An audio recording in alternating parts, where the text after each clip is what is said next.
ওই দেখো বামা ঠাকুর।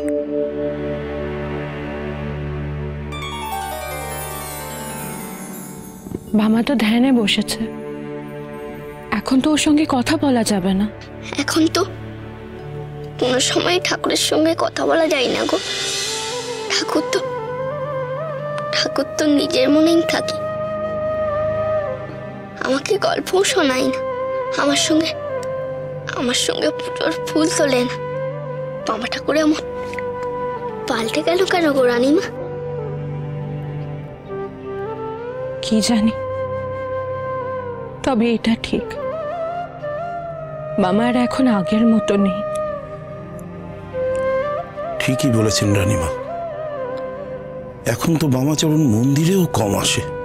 বাবাকে এখন দেখে মনে হয় ও যেন বুকে একটা ঝড় চেপে আছে।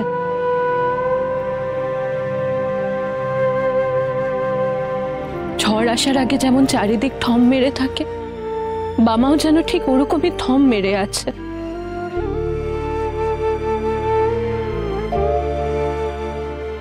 ফুলকাকের মৃত্যুর পর বামা না কারুর কাছে ওর মায়ের মৃত্যুর দুঃখ প্রকাশ করলো, না আত্মশ্রাদ্ধে কাজ করলো।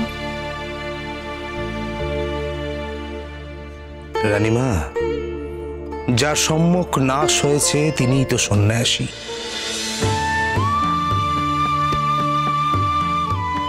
ঠাকুর তো সব ত্যাগ করেই সন্ন্যাসী হয়েছে।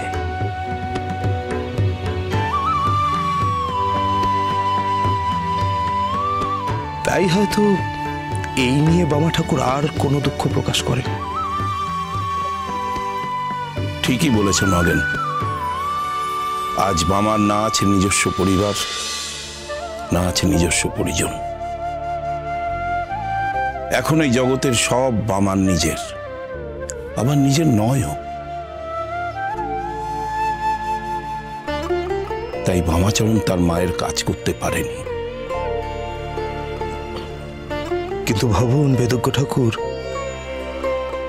কি অদ্ভুতভাবে বামা ঠাকুর নিজে নিজের মায়ের কাজ না করলেও করালো তার ভাইকে দিয়ে। আবার সেই গর্ভধারিণীকে দেখার জন্য ঝড় জল উপেক্ষা করে দুকুল ভরা নদী সাঁতরে পেরিয়ে গেল।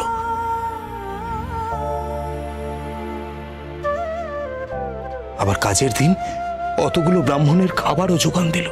আবার সে ভীষণ বৃষ্টিতে যখন শ্রাদ্ধের কাজ আর ব্রাহ্মণদের ভোজন পণ্ড হচ্ছিল, তখন বামা ত্রিশূল দিয়ে চারিদিকে গণ্ডি কেটে সব কাজ সম্পন্ন করলো, মায়ের কাজে কোনো বিঘ্ন ঘটতে দিল না। আচ্ছা বেদজ্ঞ ঠাকুর, এটাকে কি বলবেন?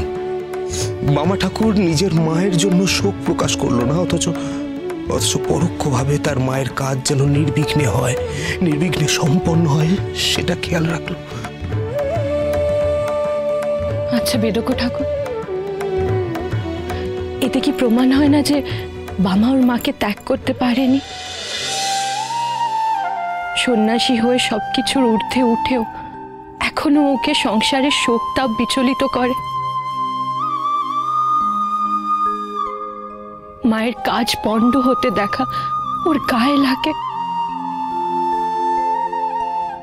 আপনি ঠিকই বলছেন রানীমা, তবে বামাচরণকে এই পরিস্থিতি থেকে নিজেকে বার করতে হবে। বেদজ্ঞ ঠাকুর, কেন জানি না মনে হচ্ছে যে বড় কিছু একটা ঘটতে চলেছে।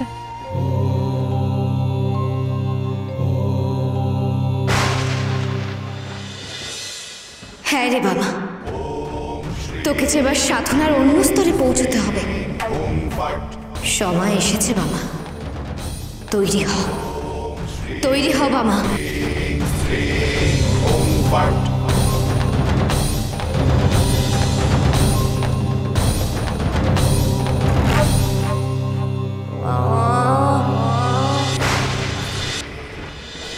মা,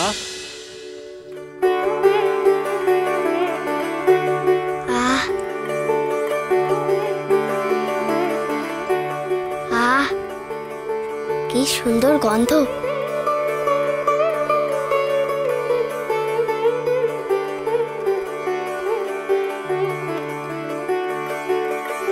সুন্দর গন্ধ, কই আমি তো পাচ্ছি না। পাচ্ছ না? সে কি গো রানীমা, আমি তো পাচ্ছি। কি সুন্দর গন্ধ, হা হা, কি আনন্দ। নগেন, এ ছেলে কি বলছে? তুমি কোনো গন্ধ পাচ্ছ? আহা রানীমা, বল্লভের কথা ধরবেন না। বাবা ঠাকুরের সঙ্গে থেকে থেকে একটু খ্যাপামো শিখেছে। কি কি বললে আমায়? আমি খ্যাপা? আমি তোকে কখন খ্যাপা বললাম? আমি তোকে খ্যাপা বলতে পারি? আমি তো রসিকতা করছিলাম, তোকে আমি খ্যাপা বলতেই পারি না। তুমি কিন্তু বারবার খ্যাপা কথাটা বলছো। খবরদার বলছি, আমাকে খেপিও না।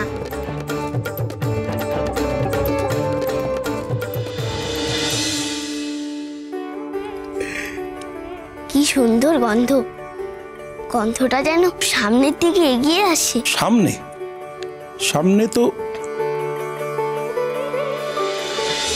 श्रीनुवत्स प्रवक्ष्यामि रहस्यं सर्वसिद्धिदं यस्योपदेशमात्रेण तव सिद्धिर्भविष्यति नाम्ना तेन महातारा ख्याता सा ब्रह्मरूपिणी महाशूलत्रयं कृत्वा तत्र चैकाकिनी स्थिता মা আসছেন। तारेश्वरी तार पूज्य तार जप्य तु तारण तार मुख्य तु तारख्या तार दक्षा तु तारिणी।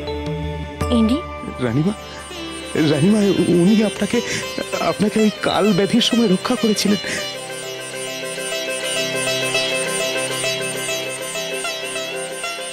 রানীমা, উনি আপনার সন্তান প্রসব করেছিলেন।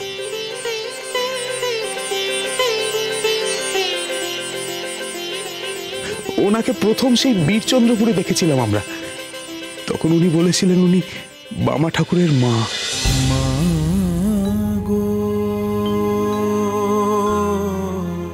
আহা, ইনি যদি সত্যি আমার মা হতো গো, তবে ভারী ভালো হতো।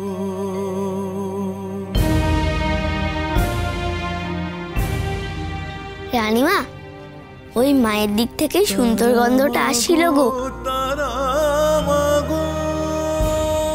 ওনাকে দেখলেই কিরকম যেন মায়ের মতো লাগে।